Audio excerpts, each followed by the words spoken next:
Hi again, everybody. This is Captain B-Rye. I want to let you know my progress, and we'll just take a look at what I got now that I've got this webcam software stuff going. You can actually watch what my programs are doing.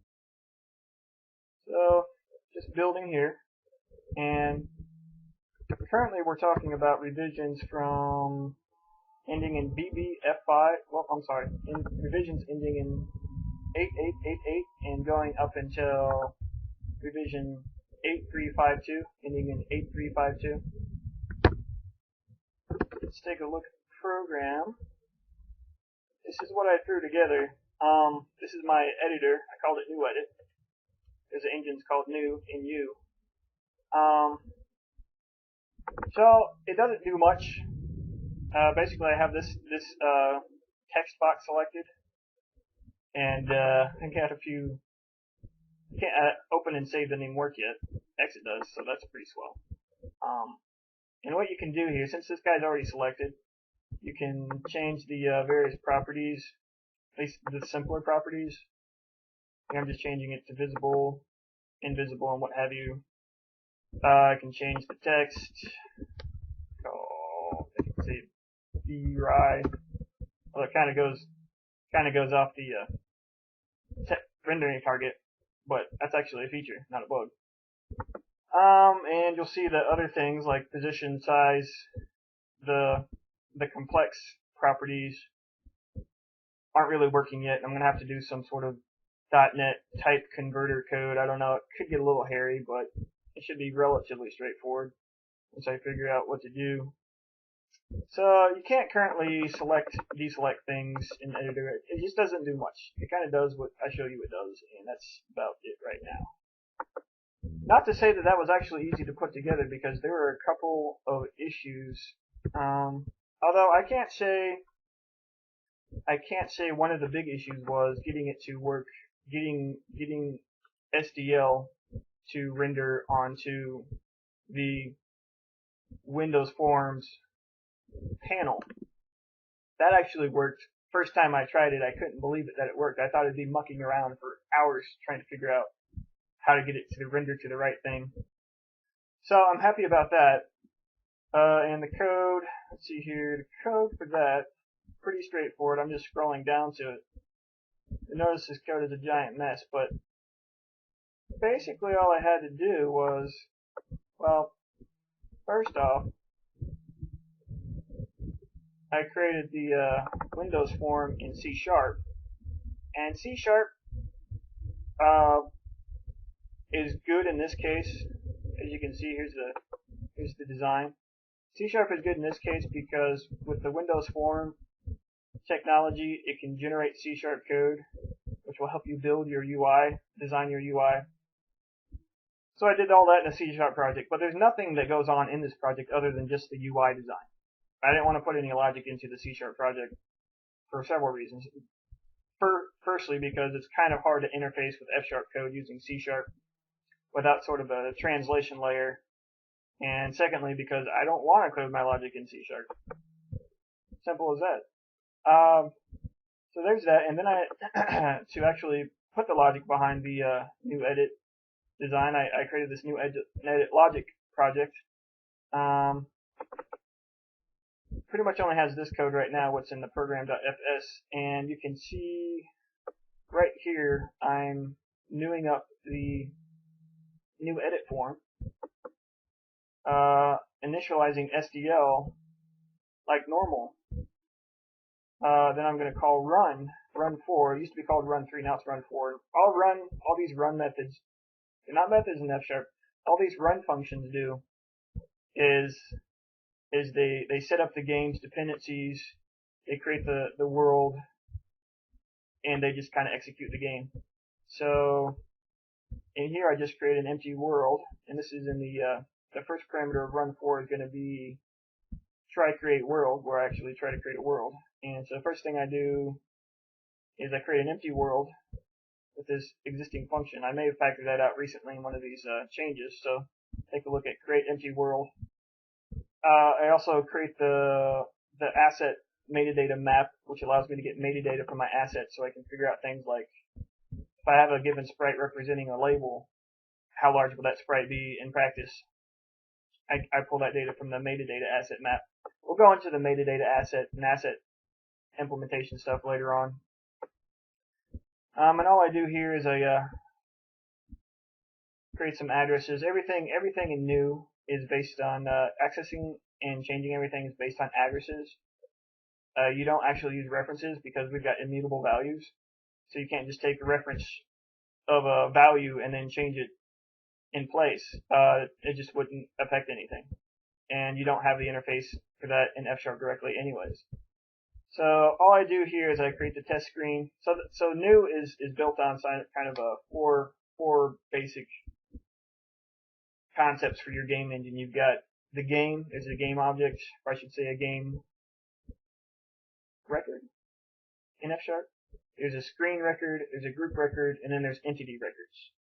So typically a game is going to have one game record, which represents the game itself, and it's going to have multiple screen records where each screen is different. You know, you have the title screen, and then you have the battle screen, and then you have the world screen, and all the various screens that your game goes through. Then you've got groups. Each screen can have several groups, and groups just help you logically group up entities where they're logically related. And that's what the editor ultimately is going to do. It's going to save and load entities, I believe, in groups. So you can load several groups to load a particular screen. We'll see more about that later as things progress. And finally, of course, there's entities, and entities in new can be a text box, but they're typically composed of an entity, either a GUI and an actor, either a GUI or an actor, and then some type of very specific type of GUI, such as a text box. And since we don't use inheritance, we have actually use containment. So to describe an entity, in this case a text box entity, I describe the entity record, which then has something called an entity semantic. And here is where the actual GUI is represented. So it doesn't have, in the actual entity, it doesn't have position or anything that the GUI would use. That's what the entity semantic for. And in this particular case, it's a GUI entity semantic, specifying that it's a GUI rather than an actor, where an actor would be like an avatar or a tile map or something. And so I'd also have to define the GUI semantic, obviously, and this is what this record is right here. Here, it specifies the position, depth, size, and that's all useful for GUI stuff. But we need to go more specific again. And again, since we're using containment as opposed to inheritance, we have this concept called GUI semantic. In this particular case, it's a text box. And the text box is defined up here. And here's the nitty-gritty of what actually composes a text box. It's a box sprite, which just describes the image of the text box. Text box's box has the text, which describes text of the text box, font, offset, color, so on. So, and when all those are composed together and then glommed onto the world, as you see here. So we have the screen to the world, we have the group to the screen, we have the text box to the group, and again, this is all done via addresses. So that by the addresses is how it knows how things are composed together. When I call add group or add entity GUI text box, etc., etc. So now typically you won't see this type of. You see here I'm using a reference. You won't see me use references in F# typically, or mutable values of any sort. But here I had to do some working around for using purely functional code with the property grid. The .NET Windows Forms PropertyGrid is not built for pure functional domain objects like I have in my program. It does support pure functional values such as string, but when you're trying to set a pure functional value as a selected object of the property grid, if you don't do extra special stuff like I'm doing here, you're going to have a bad time. So what I do is, we'll get into the details of that later, but just keep in mind that this mutation stuff, this ugliness right here is due to me having to work around how the property grid works in the context of a purely functional domain. So, and that kind of continues on. I'm able to, so you notice that when I set the selected object to the property grid, I don't set it directly to the entity. Instead, I set it to what's called a entity type descriptor source, which gives you the address in the ref world, so that when you update that entity, it will update the world, and then it will update the reference of the world, so that everything can actually be persisted. Things can be changed over time, or as you make edits in the editor. And then the address of course is just describes where is the thing that we're actually editing. So, and there's a bunch of meta programming code up here, starting with, and this is some ugly shit. It's not great. Starting up here with the apply entity changes. You got the entity type descriptor source, entity property descriptor, entity type descriptor, entity type descriptor provider, and these are all things that I use to satisfy the meta programming needs of the property grid in order to make this kind of hang together, make my purely functional domain hang together with the way property grid works. It's not pretty. I have, for example, this global. Oh my god, I have this global. It starts with G. Thank God it's private to the module, but it's still a global. It's a global mutable value called entity changes. So the way that I had to make, I won't even get into that yet. I'm going to keep this in an overview type thing. Anyways, we had to do a bunch of wonkiness and even had to put in a global variable to satisfy the way that the property grid works for purely functional domains. And so let's start getting into the where things get difficult with the property grid. So take a look at this code. We've got matching. We've got code duplication here, here, etc. More code duplication, more matching, and more matching here. And this is all on the editor side. This is all on the editor logic side. So we typically don't want to see this type of matching on the editor side. We want it to be general using reflection, but as it turns out, as you can see, the nasty stuff I had to do here, reflection ain't so great in F# just yet. And to a certain extent, it may never be. And I'll give you an example of that. So apparently, in the 2013 version of Visual Studio, you do have some special F# reflection methods that come out of the box, which is great. I'm in 2012 still, so I don't have that. But it's not really a big loss, because what I need to do isn't even supported in the new stuff. What I needed to do was this may be supported in the new stuff. So number one, well, more generally it's not supported. I needed some way to copy an F# record, some very general way. And as far as I can see, currently there's no easy way to use reflection to just copy an F# record. There may be some way, by finding the constructor info and iterating over all the values inside of a record, finding some way to call the constructor info invoke using that information. What I did is I just did a really hacky way. I just randomly picked the first element in the record, in the entity record here, for example, which is ID, and then I said entity with this ID equal to the existing ID, and then we use that value. Since we set the ID equal to the ID that it already was, I'm just able to use this with syntax as a hacky way to create a copy of the entity record, as it says in the comments here, in lieu of reflection. But that's not really the nasty part. The nasty part comes down right here.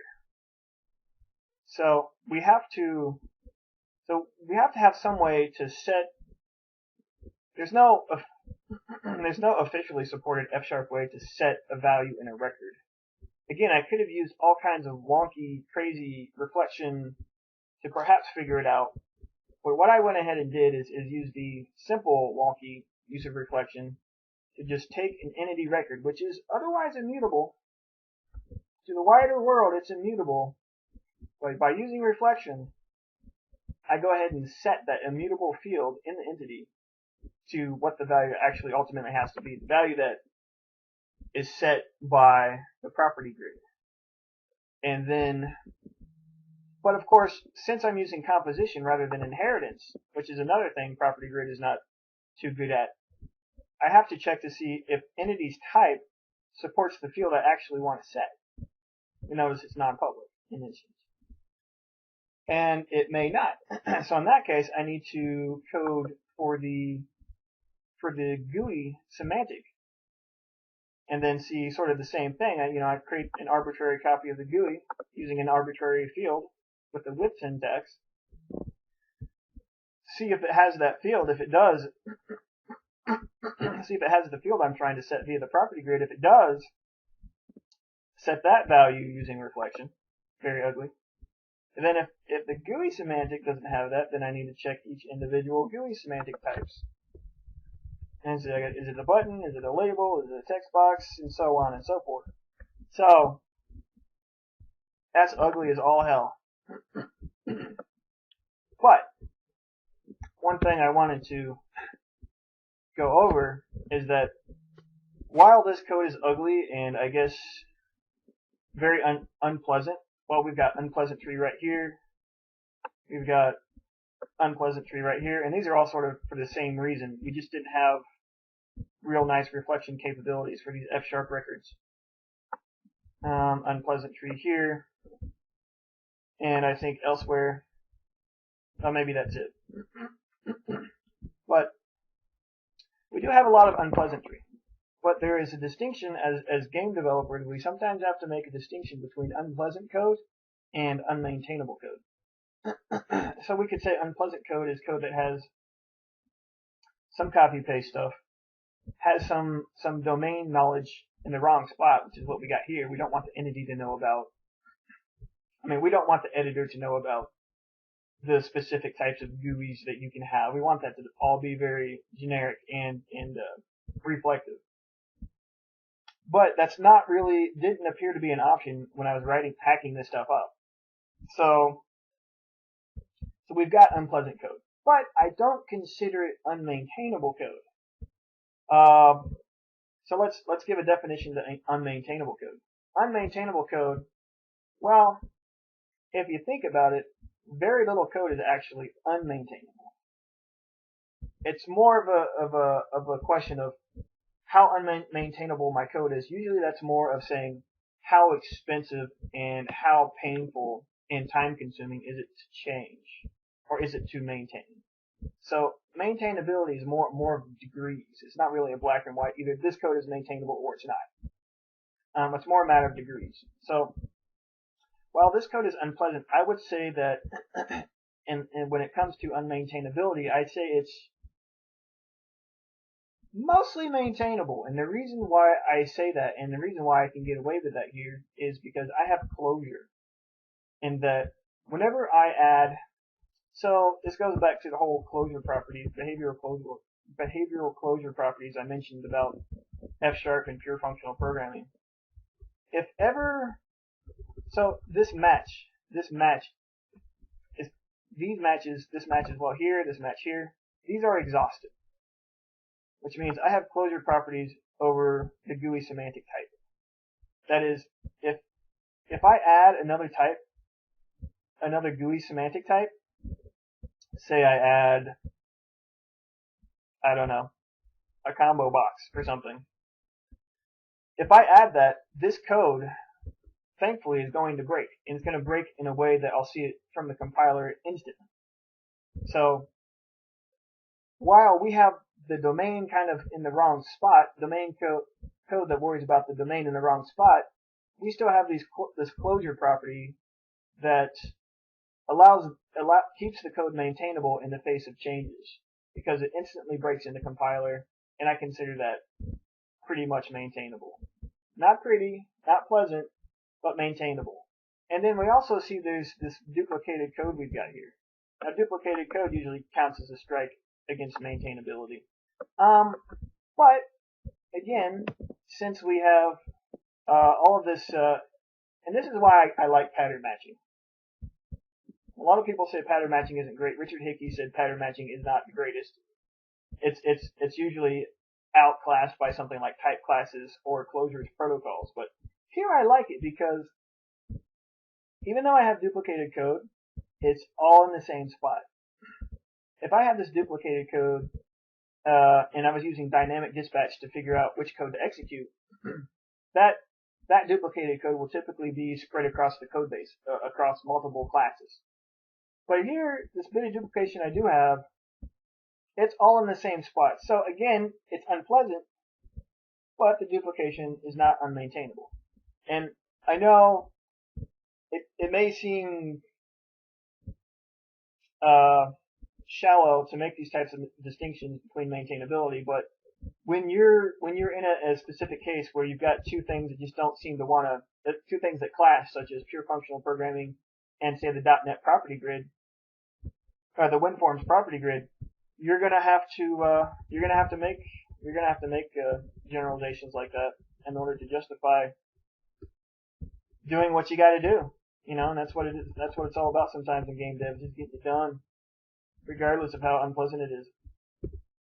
So, there's all that. I'm just kind of scrolling around, see what else we can talk about. So the entity type descriptor source, the entity property descriptor, which inherits from property descriptor, which is the .NET property grid metadata or meta programming stuff. Entity type descriptor inherits from custom type descriptor. Again, .NET property grid meta programming stuff. Code's all there for you to see if you want to look at it. Again, not pretty, but it mostly works. And it doesn't even, although I got to give another caveat, it doesn't work great in that we have to, when we set a value, when we set a property or whatever, I guess more so when we set a field on an entity, we have to change two different worlds. Number one, we have to change a world that's referenced by the reference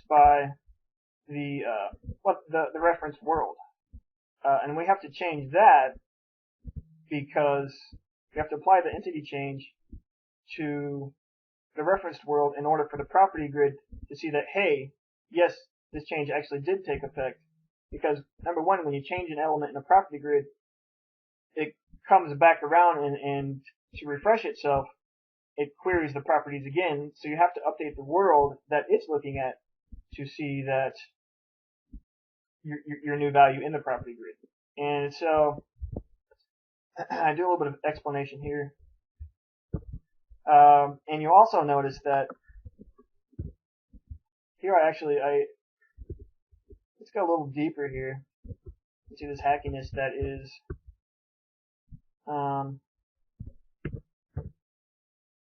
entity changes, this global variable entity changes. So while I can change the entity value in the referenced world, which is held by which is accessed by the property grid, I can't actually make those changes in the world that's being run through the new game engine, NU. Instead, I have to cache those changes up into something I call this little record here called an entity change, and it just has the address, the field info, which helps me use reflection to change the actual value of the entity, and then the new value as represented by the value field. So so for each change, I apply the change in the reference world, but I also add that change into the global entity changes, which I can then later on, when I'm actually in the in the update, this is an update callback for the new game engine. Then I can actually apply the changes here. So first thing I'm going to do is I'm going to blow away the old reference world with the changes that have been applied to the existing world in the new game engine. Clear out this list. I forgot to clear it at first. I always forget to clear my lists. That's what happens when you have imperative lists. And then I inject that new value into the new game engine so it can continue running with the new world, which is ultimately what we want.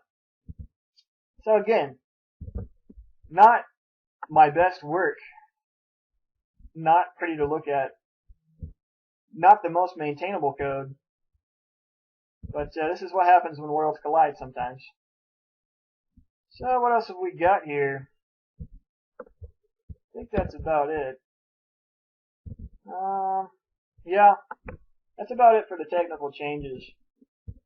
And hopefully some of that makes sense. I don't think there'll be a whole hell of a lot more ugly stuff to come down the pipe.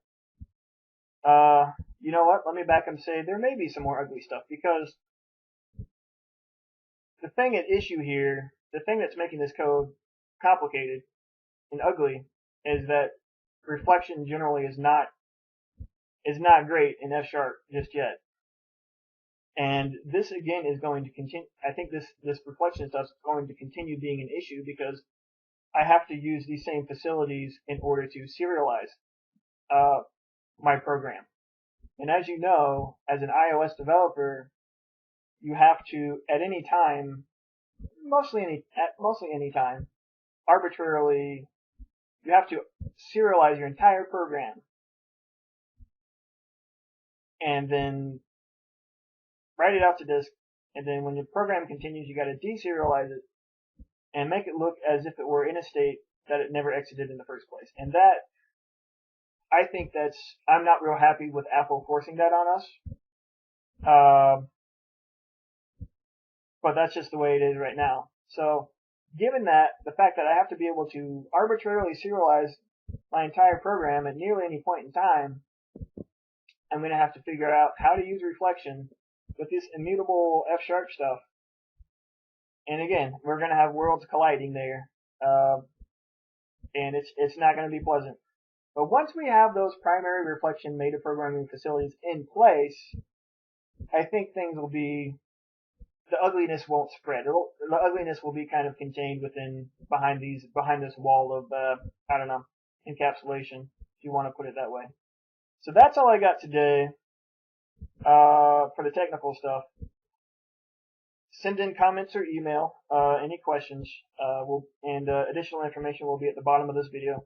Thank you all for your time. I know this was a long one, but there's a lot of crap that I had to shovel. So take care.